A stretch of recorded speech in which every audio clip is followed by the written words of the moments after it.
বিসমিল্লাহির রহমানির রহিম। আমি ওই যে অ্যাকুরিয়ামের সামনে আসছি, মাছগুলো কি সুন্দর শোভাবর্ধন পাচ্ছে দেখুন আপনারা। তো আশা করি এই অ্যাকুরিয়ামের কার্যক্রম খুবই সুন্দর এবং স্বচ্ছ।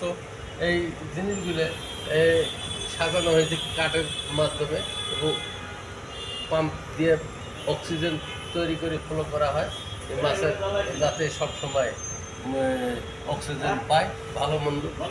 এই জন্যে এটা খুবই সুন্দর একটা অ্যাকুরিয়াম, যেটা অবিশ্বাস্য সৌন্দর্য হয়েছে। এটা সবসময় চালানো হয় না, মাঝে মধ্যে চালানো হয় সৌন্দর্য বৃদ্ধি করার জন্য। আর মাছগুলো অসাধারণ দেখতে। এই ধরনের বাড়িতে যদি সবারই থাকে তাহলে খুব সুন্দর হবে।